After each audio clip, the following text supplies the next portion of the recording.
మీ వయసు 80 సంవత్సరాలకు దగ్గర పడుతున్నారు.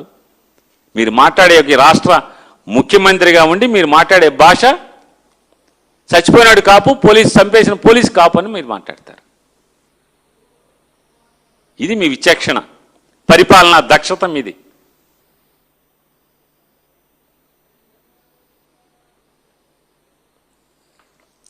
మీ విఘ్నతకు వదిలేస్తున్నా.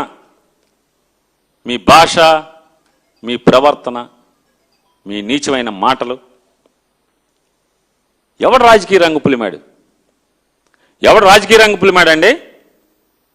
మీరు ముద్దు నిద్రపోతుంటే మీరు మీ కుమారుడి యొక్క రెర్రబుక్ రాజ్యాంగంలో పోలీసులు ఈ రకంగా బరితెగించి పోలీస్ స్టేషన్లోనే మర్డర్లు చేసి శవాన్ని బూడిద చేస్తుంటే గొంతెత్తి అరవదా ప్రతిపక్షం అని అడుగుతున్నాను. ఏం చేయాలి ప్రతిపక్షం? నారా చంద్రబాబు నాయుడు గారు ఏమనుకుంటున్నారు? పోనీ ఏం ఆశిస్తున్నారు మీరు? ఖబర్దార్, జాగ్రత్తగా ఉండండి. ఎవడు ఖబర్దార్? మీరు ఖబర్దార్, జాగ్రత్తగా ఉండండి నారా చంద్రబాబు నాయుడు గారు. రోజులు లెక్కెడుతున్నారు ప్రజలు, మీ ఖబర్దార్ అంటున్నారు మిమ్మల్ని. తినమరిగిన కోడి అంటే ఇల్లెక్కి కూసిందంట. అట్లా ఉంది నారా చంద్రబాబు నాయుడు గారు మీరు తీరు. ఎవరు నోరు పారేసుకుంటున్నారు? మీరా? ఎవరు పారేసుకునేది? నీచంగా మాట్లాడేది మీరా? ఎవరు? ఏమంటాడు? ఈరోజు కూడా చూసా, వంగి వంగి దండాలు పెడుతున్నాడు దేవాలయాలకు పోయి జగన్మోహన్ రెడ్డి గారి గురించి. నువ్వెన్ని దండాలు పెట్టినా ఎవరైనా సరే దేవుడి మీద నమ్మకం ఉండే ఏ వ్యక్తి నీకు ఏ పార్టీ సహకరించరు. జగన్మోహన్ రెడ్డి గారు దేవుడికి వంగి వంగి దండాలు పెడుతున్నాడు. తప్పే ఉంది? అసలు మీరు మామూలుగా మోడీకి వంగి వంగి దండాలు పెడుతున్నారు కదా. మనిషి కదా మోడీ గారు. మోడీ గారు మనిషి, నీకన్నా వయసులో చిన్నవాడు, అనుభవంలో చిన్నవాడు అని మీరే చెప్పారు. మోడీ గారికి వంగి వంగి దండాలు పెట్టితే మీకు సిగ్గు లేనప్పుడు దేవుడికి దండం పెడతాకి జగన్ గారి సిగ్గు ఎందుకు ఉండాలి? ఎందుకు ఉండాలి చంద్రబాబు నాయుడు గారు? నిస్సిగ్గుగా, నిర్లజ్జగా నువ్వు క్రిస్టియన్వి, హిందువు దూకుడికి ఎందుకు? మరి మీరెందుకు వెళ్తున్నారు? నెత్తి మీద టోపీ పెట్టుకుని నమాజ్ ఎందుకు చేస్తున్నారు? ఎందుకు వెళ్తున్నారు? పైన క్రిస్మస్ తాత కోటేసుకుని చర్చిలకి ఎందుకు వెళ్ళి వాక్యం చదువుతున్నారు? యేసు ప్రభు వాక్యం చదువుతున్నారు, మీరు బైబిల్ వాక్యం చదువుతున్నారు. మరి మీకు అప్పుడు సిగ్గుందా, సిగ్గు లేదా చంద్రబాబు నాయుడు గారు? ఏమనాలి మిమ్మల్ని? మీరు వంగి వంగి దండాలు పెడతారు కదా పాస్టర్లకి, ఏమనాలి అప్పుడు మిమ్మల్ని? వయసు వచ్చిన కాడి నుంచి మీకు వివరం పోయి, విచక్షణ పోయి, విఘ్నత పోయి, కేవలం అధికారమే పరమావధిగా బతకటం ఏంటి? ఎవరికి ఉపయోగం అని అడుగుతున్నాను. చంద్రబాబు నాయుడు గారు చెప్పండి సార్, మీరు ఎవరికి ఉపయోగం? ఈ రకమైన ముఖ్యమంత్రి మాకు ఉండటం మా దౌర్భాగ్యం కాదా అని అడుగుతున్నాను. మీరు సిగ్గుపడకపోగా మీరు చేసిన పనికి మీ ఏలుబడిలో మనిషిని చంపేసి రౌడీ షీటర్ అంటారు. ఏ రౌడీ షీటర్ అయితే చంపేస్తారా? రౌడీ షీటర్ అయితే చంపుతారా అంటున్నా. ఊరేయించండి, ఊరేయించమని అడుగుతున్నాను. చేత కాదా మీకు?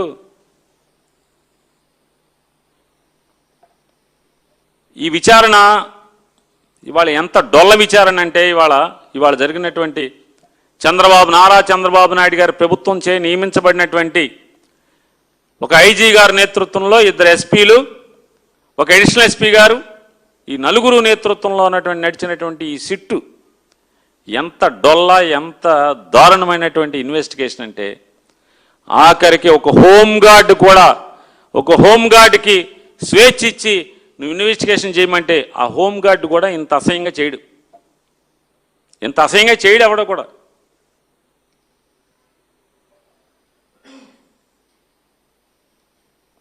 మే 6వ తారీఖున రిమాండ్ రిపోర్ట్లో రాస్తారు. మే 6వ తారీఖున టాస్క్ ఫోర్స్ అడిషనల్ డీసీపీ గారికి పాత కృష్ణలంక సిఐ, అప్పటి కృష్ణలంక సిఐ నాగరాజు గారు రిక్వెస్ట్ ఇచ్చాయంట, రిటర్న్ రిక్విజిషన్. ఏమని? అమ్మా మాకు పలానావాడు నాన్ బెయిలబుల్ వారెంట్లో ఒకటి కనపడతలేదు, ఎతికి తెచ్చిపెట్టండి అని చెప్పి అడిగాడంట. టాస్క్ ఫోర్స్ నాయకుడు ఎవరు? టాస్క్ ఫోర్స్ బాస్ ఎవరు? విజయవాడ సిపి రాజశేఖర్ బాబు గారు టాస్క్ ఫోర్స్ బాస్. ఏషియల్ డీసీపీ గారిని వెళ్ళి ఈయన కాగితం ఇచ్చాడంట. వెంటనే ఆవిడ హుటాహుటిన ఒక టాస్క్ ఫోర్స్ సబ్ ఇన్స్పెక్టర్ గారిని, 2 కానిస్టేబుల్స్ని, స్టేషన్ కానిస్టేబుల్ ఎవరైతే వారెంట్ సర్వ్ చేయాల్సినటువంటి కోర్టు కానిస్టేబుల్ ఉంటాడో వీళ్ళ నలుగురిని ఇచ్చి మార్కాపురం వెళ్ళి ఆయన్ని పట్టుకోండి అన్నారంట. వెంటనే పట్టుకోండి అనగానే వీళ్ళకి పట్టేసుకున్నారు. వెంటనే ఇన్ఫర్మేషన్ దొరికేసింది, మార్కాపురంలో ఉన్నాడన్నారు. తెల్లారుజామున వెళ్ళి మార్కాపురంలో అతన్ని ఎత్తుకొచ్చేశారు. మార్కాపురం నుంచి తీసుకొచ్చారు. తప్పేమీ లేదు, తప్పే లేదు, పోలీస్ చేయాల్సింది అదే, అక్కడికి తప్పు లేదు. కాకపోతే ఇక్కడ ఇన్వెస్టిగేషన్లో ఎక్కడా కూడా సిపి గారి ఊసు కానీ పాత్ర కానీ నాలెడ్జ్ కానీ ఉన్నట్టు కానీ ఎక్కడా కూడా పేరు కానీ రాయకపోవటం అనేది దుర్మార్గం అంటున్నాను. ఈ ఇన్వెస్టిగేషన్ యొక్క దుర్మార్గం అది. సరే, 24 గంటలలోపు కనుక కోర్టుకు రిమాండ్ చేస్తే లోకల్ ట్రాన్సిట్ వారెంట్ తీసుకోవాల్సిన పని లేదు, లోకల్ మ్యాజిస్ట్రేట్ గారి దగ్గర ప్రొడ్యూస్ చేయాల్సిన పని లేదు. ఎందుకంటే 24 గంటల దూరం జర్నీ ఉంటే కనుక ఖచ్చితంగా సుప్రీంకోర్టు లేకపోతే ఏపీ పోలీస్ మాన్యువల్ ఇవన్నిటి ప్రకారం ఖచ్చితంగా అక్కడ ఉన్నటువంటి స్థానిక మ్యాజిస్ట్రేట్ గారి దగ్గర ప్రొడ్యూస్ చేసి ట్రాన్సిట్ వారెంట్ తీసుకుని తెచ్చుకోవాలి. ఎందుకని 24 గంటలలోపు ముద్దాయిని అరెస్ట్ చేసిన 24 గంటలలోపు సేమ్ స్టేట్ కాబట్టి తీసుకొచ్చి కోర్టులో ప్రొడ్యూస్ చేయాలి. ఎందుకు వెళ్ళారు అక్కడికి? టాస్క్ ఫోర్సును స్టేషన్ కృష్ణలంక పోలీస్ స్టేషన్ యొక్క కోర్టు కానిస్టేబుల్ కలిసి ఎందుకు వెళ్ళారు? సిఐ గారి ఆదేశాల మేరకు, సిఐ గారి కోరిక మేరకు ఎందుకు వెళ్ళారు? పెండింగ్లో ఉన్నటువంటి మ్యాజిస్ట్రేట్ గారు ఇచ్చినటువంటి 2 మ్యాజిస్ట్రేట్లు ఇచ్చినటువంటి నాన్ బెయిలబుల్ వారెంట్లు ఎగ్జిక్యూట్ చేయటానికి వెళ్ళారు. అంటే ఏంటి? మ్యాజిస్ట్రేట్ వారి అంటే కోర్టు వారి ఆదేశాల ప్రకారం దాన్ని ఎగ్జిక్యూట్ చేయటానికి వెళ్ళారు. కోర్టు ఆదేశాలు ఏమిచ్చింది? వాడిని ఎత్తుకొచ్చి నా ముందు పెట్టండి అని చెప్పింది. వాడు కోర్టుకు రావట్లేదు, వాడిని ముద్దాయిని ఎత్తుకొచ్చి నా ముందు పెట్టండి అని చెప్పి వారెంట్ ఇచ్చింది. ఏం చేయాలి మీరు? ఎత్తుకొచ్చి సరాసరి 24 గంటల్లోపు కోర్టులో కదా ప్రొడ్యూస్ చేయాలి. సరే, మీ రిమాండ్ రిపోర్ట్ కథకే వద్దామండి. సిట్టు ఏమంటారు మరి, 4 దిక్కుపాలకులు, మీ 4 దిక్కుపాలకులు అమోఘమైనటువంటి విచారణ చేసి ఇచ్చారు కదా మీరు. సరే, దాని ప్రకారం ఏముంది? మీరు దాని ప్రకారం టాస్క్ ఫోర్స్ వాళ్ళు హ్యాండ్ ఓవర్ చేసి రసీదు తీసుకున్నారు. ఎవరికి? సెంట్రీ కానిస్టేబుల్కి ఇచ్చి హ్యాండ్ ఓవర్ చేసి తీసుకున్నారు, రసీదు తీసుకున్నారు. హ్యాండ్ ఓవర్ చేసి రసీదు తీసుకున్న తర్వాత ఇమ్మీడియట్గా ఏం చేయాలి? ఏసీపీకి, డీసీపీకి, సిపికి వీళ్ళు రిపోర్ట్ చేయాలి కదా. రిపోర్ట్ చేశారా లేదా? మీరు రిమాండ్ రిపోర్ట్లో విచారించినట్టుగా ఎందుకు రాయలేదు? ఎందుకు విచారించలేదు? డిఎస్పీని విచారించారా అంటే ఏసీపీ, విజయవాడ భాషలో ఏసీపీ, కృష్ణలంక పోలీస్ స్టేషన్ పరిధికి వచ్చేటువంటి ఏసీపీ గారిని మీరు ఎందుకు విచారించలేదు? వారి సూపర్వైజరీ ఉద్యోగం చేస్తున్నారా, చేయట్లేదా? ఆ ఏసీపీ గారికి ఎన్ని పోలీస్ స్టేషన్లు ఉన్నాయి? వారు తరచుగా వాటిని ఇన్స్పెక్ట్ చేస్తున్నారా లేదా? రోజు టెలికాన్ఫరెన్సో సెట్ కాన్ఫరెన్సో చేస్తున్నారా లేదా?